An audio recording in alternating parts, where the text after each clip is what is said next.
I'm always interested in hearing about these things, coming from an archaeological background. I think everyone thinks of historic preservation as being old buildings, but thinking about it in this way where it's more of a community-driven and kind of pragmatic, should we say, approach to historic preservation that include all of those different items really makes it a more compelling case for why everyone should be involved in it versus just people who own old buildings. I will give a brief rundown of kind of how this year has been, and I don't have PowerPoint anymore, but we'll just wing it. You'll be getting a lot of this material in your mail this week. We're going to send out our annual report, which is going to be a little different than we've done in the past. Previously, in years past, we've done a membership and annual fund drive at the same time. That is no longer the case because nobody is sure of when their membership begins and ends. It's January 1st. So we'll be sending out an annual fund mailer with a report of kind of the state of the organization, what we've done this year, some of the highlights, as well as our donors, thank yous, kind of those standards that you've seen before. And then in January, you'll get a separate mailer, which will be about your membership renewals. So not to confuse anyone, but we're changing it up a bit. So the first thing that I'm going to start with today is just I'd like everyone to have a minute of silence in honor of some of the people that we've lost this year. I know with COVID in the past 2 years, this has kind of been an ongoing phenomenon. But we have lost several members of our community this year who played pretty substantial roles in the organization. George and Elizabeth Marshall, who are really prominent over in the Green Springs area, both passed away this year, as well as Michael Guilford, who, for those of you who are in this room, who've been longtime Historical Society members, know that Michael was the one who did the restoration of our buildings. He was kind of our go-to guy for all of the care and maintenance of the buildings, and we've really felt that loss. In May when we were hosting our digitization project, our Scan Your Roots event, and the sliding door wasn't working, and Breeze and Vernon and pretty much whoever walked through the door, we were trying to figure out how to make it work, how to open it, how to keep it stable. Breeze kept saying, "Oh, I really wish Michael were here." It's something that we have that loss in the community, and we feel his missing presence regularly. And then for those of you who are unaware, but if you read the newspaper, we lost Melvin Burris to his battle with cancer 2 weeks ago. Melvin was a board member here at the Historical Society. He was kind of a force and catalyst behind our Community Advisory Council for our African American History program. And, he was just a really good guy, a kind person who always had really interesting perspectives on what things we could improve on or different ideas for the future. I know we were talking about this on Friday during our CAC meeting, our Community Advisory Council meeting, that Melvin's still here and helping us. We had some new members come, including Terrence Robinson, who is working with Louisa United, and the reason that connection was made was because of Melvin. So when Terrence came on Friday, it was great to see kind of Melvin's presence still having a hand in our ongoing work. So I'll just take a minute of silence to remember those individuals.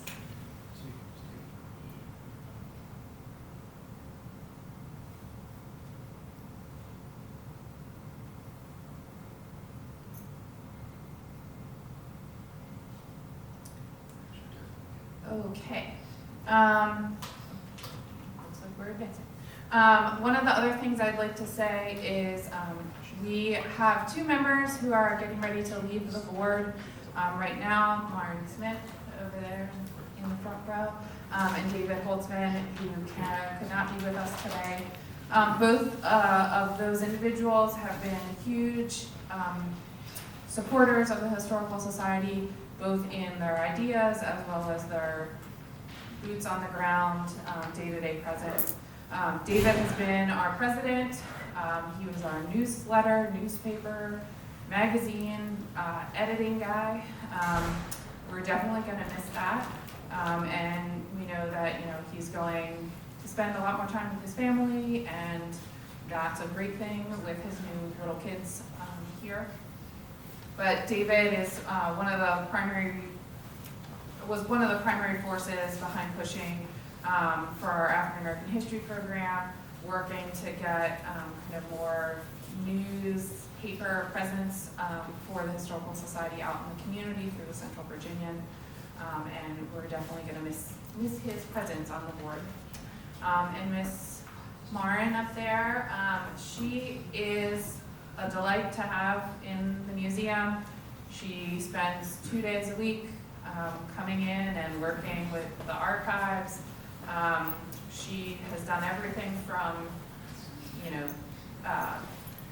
assess collections coming in, which she'll be doing tomorrow, I think.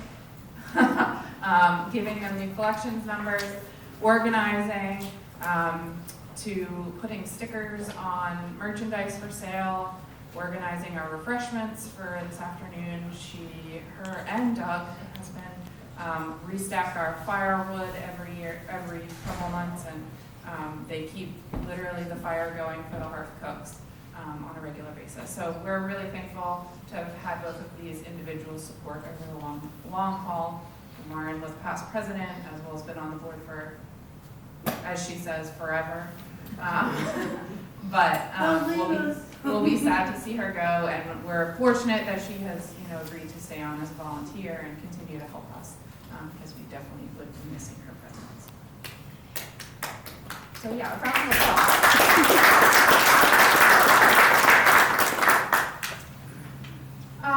So the other thing that we're going to do is kind of a brief recap of this past year. Ethan's going to do a recap of all of our programming, but this is a little glimpse of what's going to be coming in your mail this week.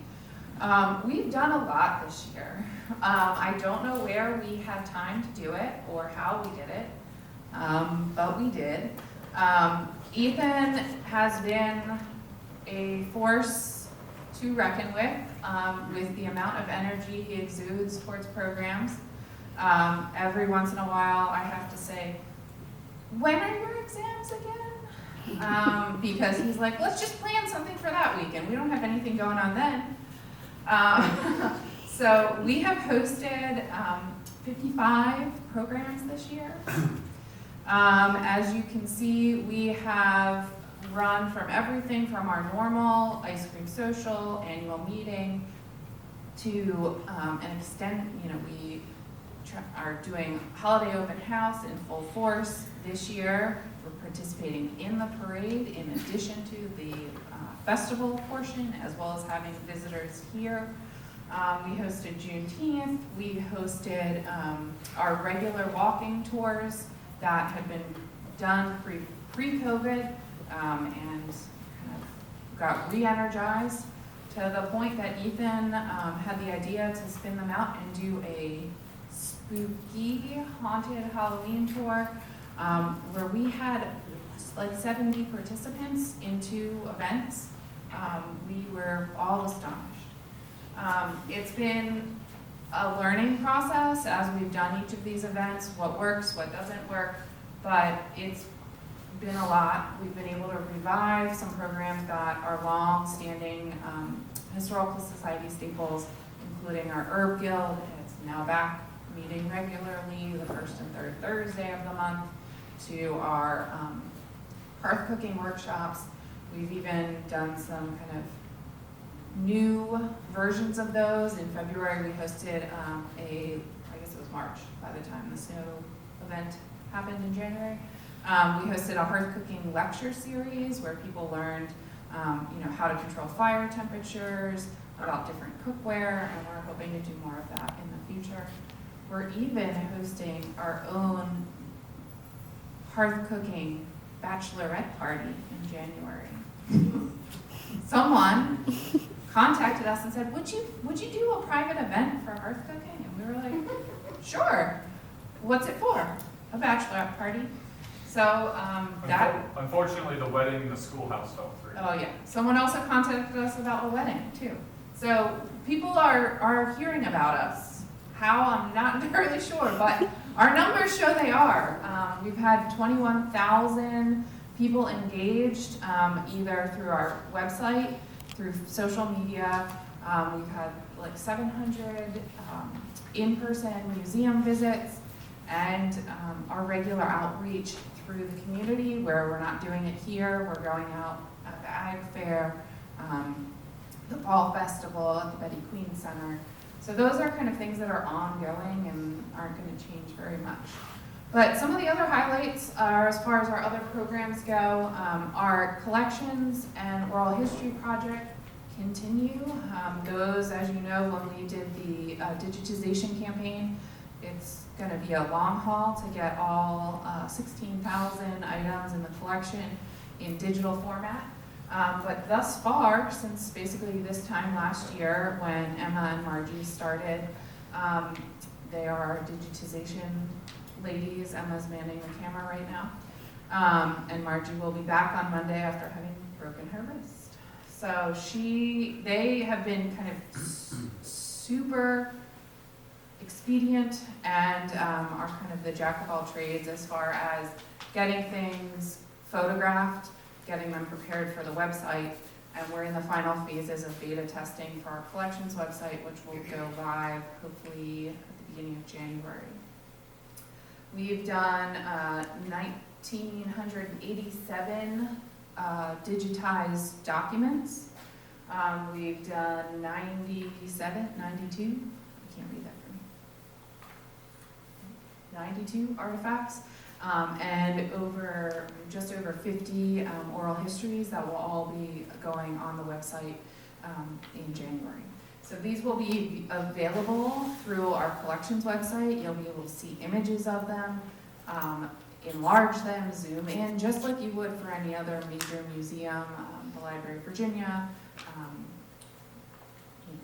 insert museum here, Smithsonian, etc. The goal will be that once everything is up and running, we're going to be able to have each document searchable through transcription, so that people will be able to type in and find more information from the collection without having to call the museum and say, hey, do you have anything about X family?